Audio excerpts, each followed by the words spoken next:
మీరు ఇంజనీరింగ్ చేశారా? జాబ్స్ కోసం సెర్చ్ చేస్తున్నారా? 3600 మందికి పైగా స్టూడెంట్స్ కి జాబ్స్ వచ్చేలా చేసిన code Gyan 100 days software course లో జాయిన్ అవ్వండి. మీ కెరియర్ ని బిల్డ్ చేసుకోండి. టీన్స్‌కి వస్తున్నారన్నప్పటి నుంచి పేరెంట్స్ గమనిస్తే చాలా గాజు బొమ్మలా చూసుకోవాల్సిన అవసరం ఉందేమో అని అనిపిస్తుంది. అండ్ మీరన్నట్టుగానే ఎవరైతే మెచ్యూర్ అవుతూ ఉంటుంటారో కొంతమందికి ఫస్ట్ అయిన తర్వాత 6 మంత్స్, 3 మంత్స్ కనిపించదు మళ్ళీ. అలా అవ్వడానికి రీజన్స్ ఏంటి మ్యామ్? ఇర్రెగ్యులర్ పీరియడ్స్ అవ్వడానికి, పీరియడ్స్ రెగ్యులర్గా రాకుండా ఉండడానికి, వస్తే హెవీగా రావడం, రాకుంటే అసలుకే రాకుండా ఉండడం. మళ్ళీ ఈ మధ్యకాలంలో ఎర్లీ మెనార్కీ అండ్ లేట్గా కూడా మెనార్కీ వస్తుంది. అంటే 15 ఇయర్స్ అయినా మెచ్యూర్ అవ్వట్లా, అవి కూడా చూస్తున్నాం. అవును.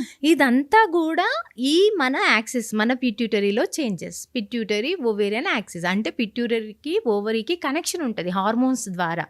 ఆ హార్మోన్ ఇంబ్యాలెన్స్ అయిపోయి ఈ యాక్సిస్ కరెక్ట్గా లేకపోవడం వల్ల ఇలా early menarche, late menopause, early menopause and periods ఇర్రెగ్యులర్గా ఉండడము, పీరియడ్స్ నెల కరెక్ట్ రాకపోవడం, ఇదంతా కూడా డీవియేషన్స్. మొత్తం lifestyle change, sleep disturbances, sleep pattern. Sleep మనకి ఈ హైపోథాలమస్ పిట్యూటరీ బాగా పనిచేయాలి బ్రెయిన్లో అని అంటే మనకి స్లీప్ అంటే మనకి ఒక హార్మోన్ ఉంటుంది మెలటోనిన్ అనేది. అది నిద్రపోయిన 1 అవర్ తర్వాత మనకి యాక్టివేట్ అవుతుంది బ్రెయిన్లో. అది మెలటోనిన్ బాగా యాక్టివేట్ అయినప్పుడు ఓవరీస్ని హెల్తీగా చూసుకుంటుంది మెలటోనిన్. అసలు నిద్ర ఈ లైట్స్ వెలుతురికి, ఫోకస్లకి, సెల్లుల వెలుతుర్లకి, స్క్రీన్ వెలుతుర్లకి నిద్రలనే లేదు. 12 అవుతుంది, 1, 2 అవుతుంది. అప్పట్లో లైట్స్ కూడా ఉండకపోయేది, దీపాలతో ఉండేవాళ్ళు. ఎంత 7, 8 వరకు, 9 వరకు పడుకునేవాళ్ళు. అంటే ఎర్లీ బెడ్ వెళ్తే ఈ సాఫ్ట్వేర్ వాళ్ళకి ఎంత కామన్ అయిపోయిందంటే infertility problem. Main reason sleep disturbances, sleep pattern disturbances. Sleep pattern 8 hours continue sleep ఉండాలి, డిస్టర్బ్ లేకుండా ఉండాలి. అది ఎర్లీ టు బెడ్, ఎర్లీగా వెళ్ళాలి. అంటే 9 to 10 మధ్యలో. 12 అవుతుంది, 1 అవుతుంది. డిస్టర్బెన్స్ రావడం వల్ల టోటల్ మన మెలటోనిన్ రిలీజ్ అవ్వదు. మెలటోనిన్ రిలీజ్ అవ్వకపోతే మన బాడీలో ఉన్న ఏ సెక్స్ ఆర్గాన్స్ కానీ, ఇంటర్నల్ ఆర్గాన్స్ కానీ మన మాట వినవు. అది జరుగుతుంది ఇప్పుడు స్లీప్ ప్యాటర్న్ డిస్టర్బెన్సెస్ వల్ల. ఇదంతా మళ్ళీ నార్మలైజ్ తీసుకురావాలంటే మనం మళ్ళీ వెనక కాలానికి వెళ్ళిపోవాలి, ఆ పద్ధతులకు వెళ్ళిపోవాలి. సో ఈ లైట్లు, ఫోకస్లు ఇవన్నిటి నుండి దూరంగా వెళ్ళి వెళ్తురులేని 9 వరకు, 10 వరకు స్లీప్లోకి వెళ్ళి టెన్షన్ లేకుండా, స్ట్రెస్ లేకుండా ఉంటే ఖచ్చితంగా మళ్ళీ మన బ్రెయిన్ మన మాట వింటుంది, మన ఓవరీస్ మన మాట వింటాయి. ఇన్ఫర్టిలిటీ అనే ప్రాబ్లం రాదు, ఈ ఇర్రెగ్యులర్ పీరియడ్స్ ప్రాబ్లం రావు, ఈ ఎర్లీ మెనార్కీ ప్రాబ్లం రాదు. ఇవన్నీ కూడా సెట్ అవ్వాలంటే మనం ఇవన్నీ వెనక్కి తిరిగి ఒకసారి చూసుకొని వాటిని సెట్ చేసుకోవాలి. మనం ప్యాడ్స్ విషయం ఏదైతే ఉంటుందో ఇన్ అవర్స్కి ఒకసారి మార్చాలని చాలామంది చెప్తూ ఉంటుంటారు. ఎప్పటికప్పుడు చాలామంది డాక్టర్స్ కొన్ని వీడియోస్ కూడా నేను చూస్తున్నాను. బట్ కొంతమందికి అయితే అతిగా ఉంటుంది, లేదంటే అసలు ఉండదు, లేదా కొంతమందికి యావరేజ్గా ఉంటుంది. అసలు ఎలా హైజీన్ని మనం మెయింటైన్ చేయాల్సిన అవసరం ఉంటుంది ఇఫ్ ఇన్ కేస్ దాన్ని గనక మనం నెగ్లెక్ట్ చేసి? చాలా మంది ఆడపిల్లలకు ఉండే ప్రాబ్లం ఏంటంటే ఆఫీస్లకు వెళ్తూ ఉంటుంటాము, చేంజ్ చేయాలంటే కష్టంగా ఉంటుంది, ఇబ్బంది పడుతూ ఉంటుంటారు. సో పర్వాలేదు అన్నట్టు క్యారీ ఫార్వర్డ్ చేస్తూ ఉంటారు ఇంకా అలాగే దానివల్ల ఎటువంటి ఇష్యూస్ ఫామ్ అయ్యే అవకాశం ఉంటుంది? ప్యాడ్స్ అయినా ఏదైనా సరే వాళ్ళు యూస్ చేసేది ఏదైనా ఎన్ని అవర్స్కి ఒకసారి చేంజ్ చేయాల్సిన, మ్యాండేటరీగా చేంజ్ చేయాల్సిన అవసరం ఉంది అంటారు? That is important point. ఈ మనకి మెచ్యూర్ ఎందుకంటే ఎర్లీగా వస్తుంది, చిన్న పిల్లలు వాళ్ళకి తెలియదు ఎలా చేంజ్. మనకి ఎడ్యుకేషన్ అనేది చాలా ఇంపార్టెంట్. మీరు అడిగిన పాయింట్ మెచ్యూర్ అయిన ప్రతి అమ్మాయికి తెలియాల్సిన పాయింట్ ఇది. సో మనం ప్యాడ్స్ కానీ నువ్వు ఏదైనా వాడచ్చు, నీకు కంఫర్టబుల్. ప్యాడ్స్ కన్నా కూడా ప్యాడ్స్ ఏంటంటే దాంట్లో ప్లాస్టిక్ వాడతాం, కాటన్ వాడతాం. ఆ ప్లాస్టిక్ మనకి ఎన్విరాన్మెంటల్ డ్యామేజ్ చేసే ఛాన్సెస్ ఉన్నాయి. సో కాటన్ టైప్లో వాడుకుంటే మనకి రీయూజబుల్ ఉంటుంది అండ్ మనము ఓన్లీ సింగిల్ యూజ్ అయినా కూడా ఎన్విరాన్మెంట్ డ్యామేజ్ ఉండదు. So mostly I prefer cotton type pads వాడమని చెప్తాను. తప్పదన్నప్పుడు ఇదైనా పర్వాలేదు, వాళ్ళకి కంఫర్ట్గా ఉంది అనుకుంటే ఈ మన కాటన్తో ఏదైనా వాడుకోవచ్చు. బట్ ఎవ్రీ 4 to 6 అవర్స్కి ఒకసారి ఫ్లోని బట్టి, మరీ హెవీ ఫ్లో ఉన్న రోజు 3 అవర్స్కి ఒకసారి మార్చుకోవాలి. నీకు ప్యాడ్ ఒక్కొక్కసారి 1 అవర్లోనే వెట్ మార్చాల్సిన అయిపోతుంది. అవసరం టోటల్ వస్తుంటుంది. అవసరం అవును. వస్తుంది. సెకండ్ డే, ఫస్ట్ డే కొందరికి హెవీ ఫ్లో ఉంటుంది. ఫ్లోని బట్టి చాలా అలానే పోస్ట్పోన్ చేస్తూ డిలే అవుతే అక్కడ బ్లడ్ అంతా అలా ఉంటే బ్యాక్టీరియా అట్రాక్ట్ అవుతాయి అన్నమాట. మన వెజనల్ ఏరియా దగ్గర ఆల్రెడీ యూరినరీ సిస్టమ్ ఉంటుంది. అంటే urine, motion area and vaginal area ఒకే దగ్గర ఉండే చాలా ఇన్ఫెక్షన్కి వల్నరబుల్ ప్లేస్ అన్నమాట. సో ఆ ప్లేస్ దగ్గర మనము డిలే చేస్తే ఈజీగా బ్యాక్టీరియా అట్రాక్ట్ అయిపోతాయి అక్కడ.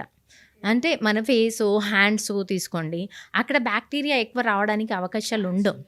సో మన యూరినరీ సిస్టమ్ దగ్గర ఈజీగా బ్యాక్టీరియా అట్రాక్ట్ అయ్యే ఛాన్స్ ఉంది. సో మీరు అలానే బ్లడ్ అక్కడ లీక్ అయిపోయి అలానే ఉంటే యూరినరీ ట్రాక్ట్ నుండి అండ్ మన రెక్టల్ ట్రాక్ట్ నుండి బ్యాక్టీరియా అక్కడ కలెక్ట్ అయిపోయి దానికి మంచి ఫుడ్ దొరుకుతుంది అనమాట. బ్లడ్ అనేది ఫుడ్ ఏ బ్యాక్టీరియాకైనా కూడా. ఆ ఫుడ్ అది బ్యాక్టీరియా బాగా పెరిగిపోయి మనకు వెజైనాలో ఎంటర్ అయ్యి uterus and fallopian tubes and ovaries and your అబ్డామిన్లోకి ఎంటర్ అయ్యే దారి సుగమం అవుతుంది వాళ్ళకి, బ్యాక్టీరియాలకి. బ్యాక్టీరియాకి. Yes, TB is the one most dangerous and most common in India. ఎంత బాధాకరం అంటే ఆ bacteria, TB bacteria, one of my relative recent తనకి 24 చాలా బాధేస్తుంది. తన స్టోరీ తలుచుకుంటే ఒక్కొక్కరిది ఒక్కొక్క రకమైన స్టోరీ ఉంటుంది నా ఓపీలో.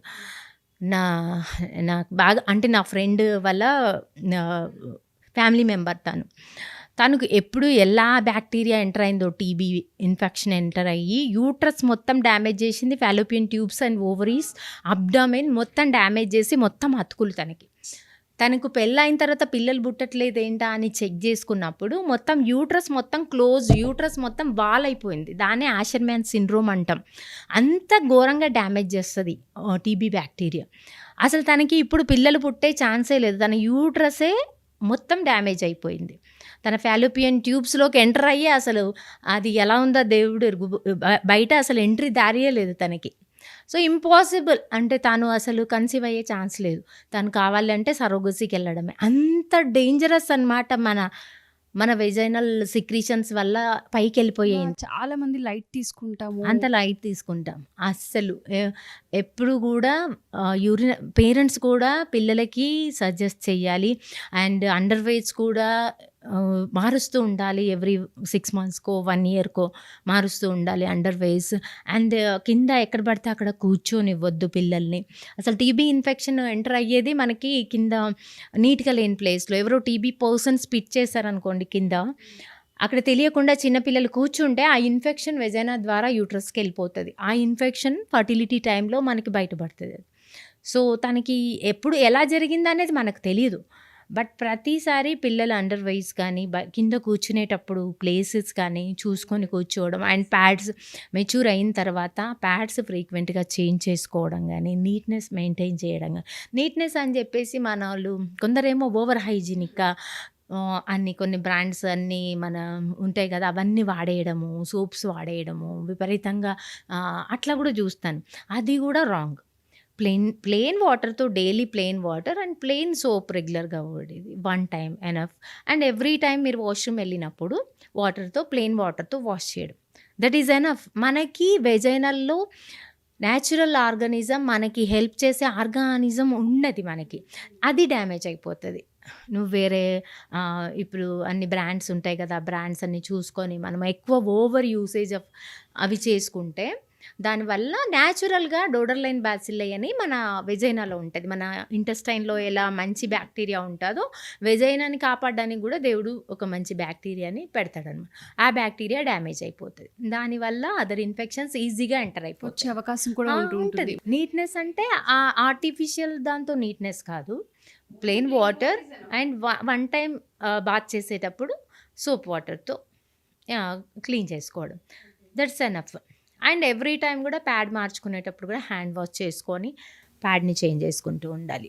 ఎవ్రీ 6 hours మోడరేట్ ఫ్లో ఉంటే హెవీ ఫ్లో ఉంటే 2 to 3 అవర్స్ అయినా పర్లేదు ఫ్లోని చూసుకొని. చాలా మంచి ఎడ్యుకేషన్ మ్యామ్. చాలా మందికి తెలియదు యాక్చువల్గా, చాలా లైట్ తీసుకుంటూ ఉంటారు. ఎందుకంటే కొన్ని అన్కంఫర్ట్స్ వల్ల కొంతమంది చాలా డిలే చేస్తూ ఉంటుంటారు. లైఫ్ స్పాయిల్ అయిపోతుంది. ఇప్పుడు పిల్లలు పుట్టట్లే అంటే వాళ్ళు డైవర్స్ దగ్గరికి వెళ్ళిపోవడం జరుగుతుంది. ఫ్యామిలీస్ సపరేట్ అయిపోవడము, దానివల్ల సొసైటీ అంతా మనకి వెనక్కి వెళ్ళిపోతుంది, డెవలప్మెంట్ జరగదు. ఇలాంటి చిన్నదే అనుకుంటాం కానీ అది ఎక్కడికో వెళ్తుంది, వెళ్ళిపోతుంది. దారి తీస్తుంది. దారి తీస్తుంది. Yes.